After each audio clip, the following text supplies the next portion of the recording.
For over 30 years, Dr. Michael Klaper has been advocating for a plant-based diet to combat and prevent chronic illness. This can change your life. He's in New Zealand to speak at the Nutrition and Healthcare Symposium, which is a fancy word for meeting, I suppose, or conference at Auckland University. And he joins me now. Michael, welcome to the program. Thank you so much. It's good to be here. Yeah, what is a plant-based diet? What are we eating? Right. It's a diet based on whole plant foods. It's the same diet we're eating now without the meat and the dairy and the hydrogenated oils and the refined sugars. It's based on colorful salads and hearty lentil stews and bean burritos and vegetable soups and colorful fruits and all sorts of international cuisine, East Indian, Mexican, Chinese. You can make this in any cuisine you like, and you can have all you want. It's guilt-free eating. Okay, so no meat? No meat. No meat, no dairy? No dairy. Okay, and what else can't we have?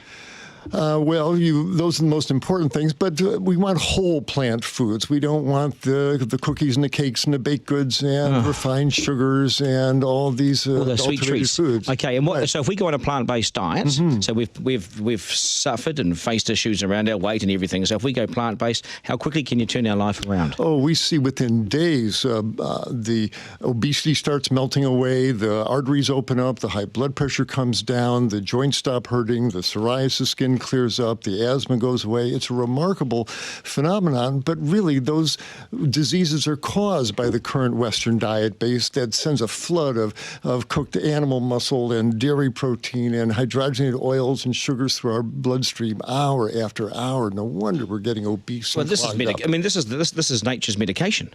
Yes, really, absolutely. You know, if you've been putting diesel fuel in your gasoline-burning engine, it's going to foul the engine, and that's what we've been doing nutritionally. This is a clean-burning fuel that makes the engine run just great, and you stay out of the clutches of people like me. I like that. What about protein, iron, calcium? Do you get enough of that from the diet? And if not, where do you go to get it? Oh, absolutely. The biggest, strongest animals on the planet, elephants, buffaloes, giraffes, gorillas, grow to thousands of pounds of mammalian muscle without ever eating cheeseburgers. We certainly can get all the protein we need out of grains and beans and legumes and pulses, as you say, the lentils and the beans and the chickpeas, quinoa. There's lots of protein in a plant-based diet. All protein basically grows out of plants, so that's what the animals eat. It's not an issue.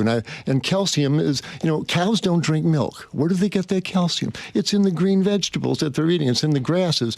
Well, it's in the broccoli and the kale and the collards, and there's plenty of calcium around. It's not a problem. Oh, I'm glad you mentioned apes and monkeys, because if I'm not allowed to have my bread, I'll come across this table at you like a spider monkey. I promise that, all right? Can I still have my bread?